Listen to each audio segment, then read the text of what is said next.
കാഞ്ഞിരപ്പള്ളിയും പാലയും മീനച്ചനും ചങ്ങനാശ്ശേരിയും ഒക്കെ അടങ്ങുന്ന കോട്ടയം. അതുകൊണ്ട് ഇനി കോട്ടയത്താരല്ലേ നിങ്ങൾ ചോദിക്കുക, എടാവുക കോട്ടയത്ത് ഏറ്റവും നല്ല സീ ഫുഡ് മീൽസ് കിട്ടുന്ന റെസ്റ്റോറന്റ് ആണെന്ന് ചോദിച്ചാൽ ഒന്നും നോക്കണ്ട, കണ്ണു അടച്ചങ്ങോട്ട് പറഞ്ഞു നമ്മുടെ ഏറ്റുമാൻ്റെ പട്ടിത്താനം കവലയിലുള്ള യൂസി റെസ്റ്റോറന്റിലൊക്കെ കയറിക്കോ. നല്ല ഒന്നാം തരം മീൽസും അറബിക്കും നാടനും ഫ്യൂഷനും സകല സാധനവും നിങ്ങൾക്ക് അവിടെ കിട്ടുമെന്ന്. കോട്ടയംകാർ പ്രവാസികളെ നാട്ടിൽ കാല് കുത്തുമ്പോൾ ആദ്യത്തെ ചോദ്യം എടാവുക നല്ല ചോറും മീനും അവിടെ കിട്ടുമെന്ന്. ഇനിയിപ്പോ പറയാൻ സ്ഥലമായില്ലയോ, നല്ല മാങ്ങാ പൂളിയിട്ട് തേങ്ങ അരച്ചു വെച്ച മീൻകറി, ചെമ്മീൻ കറി, കണവ, കൂന്തല്, ഫ്രൈ, റോസ്റ്റ്, തവ, അങ്ങനെ എന്നൊക്കെ വേണം എല്ലാം ടേബിളിലേക്ക് അങ്ങ് നിരത്തി തരും. നമ്മൾ നല്ല കുത്തരി ചോറിട്ട് അതിനകത്തേക്ക് നല്ല മാങ്ങാ പൂളി തേങ്ങ അരച്ചു വെച്ച ചെമ്മീൻ കറി ഒഴിച്ചു മീൻകറി ഒഴിച്ച് രണ്ടുകൂടെ കൂട്ടിക്കൊഴിച്ചൊരു പിടി അങ്ങോട്ട് കഴിക്കുമ്പോണ്ടല്ലോ, എന്നടാ ഒരു സുഖം. നല്ല ഗംഭീര സാധനമാണ് കേട്ടോ. പിന്നെ ഇവിടെ തവ ഫ്രൈ ഒക്കെ വേറെ ലെവലായിട്ട് ആ മസാല അടിപൊളി, ചൂടോടെ കൂടെ കഴിക്കുമ്പോൾ പോളി. ഇനി ഊണല്ല വേണ്ട, എനിക്ക് ബിരിയാണി വേണമെന്നുണ്ടെങ്കിൽ വേണ്ട ക്വാളിറ്റിയും ക്വാണ്ടിറ്റിയും ഒക്കെ ഒന്ന് കണ്ടു നോക്കുക. നല്ല കുഞ്ഞ് കൈമ റൈസിനുണ്ടാക്കുന്ന ബിരിയാണിയാണ്. എന്നാൽ പിന്നെ നിങ്ങൾ ഇനി ഫ്രണ്ട്സും ഫാമിലിയും ഒക്കെ ആയിട്ട് യൂസി റെസ്റ്റോറൻറ്റ് വരുന്ന സമയത്ത് ഈ കാണിച്ചേക്കുന്ന എല്ലാ സാധനത്തിനും കൂടെ ഞാൻ പേര് കൊടുത്തേച്ചുണ്ട്. അപ്പൊ അത് കൃത്യമായിട്ട് നോക്കി വാങ്ങിച്ച് കഴിച്ചോണം. ഗംഭീര രുചിയാന്ന് കേട്ടോ. ഹൈ, ഇത്രയും നേരം നോം പറഞ്ഞത് ഉച്ചയ്ക്കുള്ള കാര്യം മാത്രമാണ്.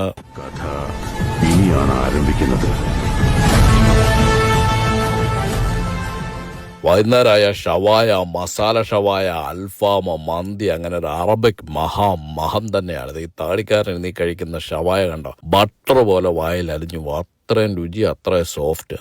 വളരെ ജെനുവനായിട്ട് ഞാൻ ഒരു കാര്യം പറയാം. നമ്മൾ നോർമലി റിവ്യൂ ചെയ്യാൻ വേണ്ടി ഏതെങ്കിലും റെസ്റ്റോറൻറ്റിൽ പോകുമ്പം അവിടുത്തെ ഫുഡ് ഏറ്റവും ബെസ്റ്റ് ആണ് എങ്കിൽ മാത്രമേ നമ്മൾ വീഡിയോ ചെയ്യത്തുള്ളൂ. അല്ലാത്ത പക്ഷം ആ വീഡിയോ ഡിലീറ്റ് ചെയ്ത് കളഞ്ഞ് കഴിച്ച ഫുഡിന്റെ ക്യാഷും കൊടുത്തിട്ട് പോരുക ചെയ്യുന്നത്. പക്ഷെ ആ കാര്യത്തിലൊക്കെ യൂസി നമ്മളെ അമ്പരപ്പിച്ച് കളഞ്ഞ് ഓരോ ഐറ്റവും നമ്മുടെ മുന്നിൽ വെച്ചത് അത്രയും ബെസ്റ്റായിരുന്നു, വേറെ ലെവലാണ്. ഇനി ഇവരുടെ കുറെ നാടൻ സാധനങ്ങളുണ്ട്. എൻ്റെ സാറേ, നല്ല പാൽക്കപ്പയും ബീഫും, ഉയ്യോ അപാര രുചിയുള്ള സാധനം തന്നെയാണ് കേട്ടോ. അത് ബീഫ് നല്ല വാരിയലോട് കൂടിയുള്ള പീസൊക്കെയാണ് നമുക്ക് കിട്ടിയത്. അത് കഴിക്കുമ്പോൾ കിട്ടുന്ന ഒരു ഫീൽ, ആ ഒരു ചൂട്, ഓട്ടയംകാർക്ക് കപ്പയും ബീഫും അല്ലാതെ പിന്നെ എന്നാ വേണമെന്നേ. യൂസിക്ക് അതുപോലെ ഫ്യൂഷൻ ഫുഡുകൾ കുറച്ചേറെ ഉണ്ട് കേട്ടോ. നല്ല നെയ്ച്ചോറ്, ദാല്, ബീഫ് എല്ലാം കൂടെ കൂട്ടിയിട്ടുള്ള ഒരു കോംബോ ഉണ്ട്. അതൊക്കെ വേറെ ലെവല് തന്നെ കേട്ടോ. ഇനി യഥാർത്ഥ താരത്തിന്റെ വരവാണ്.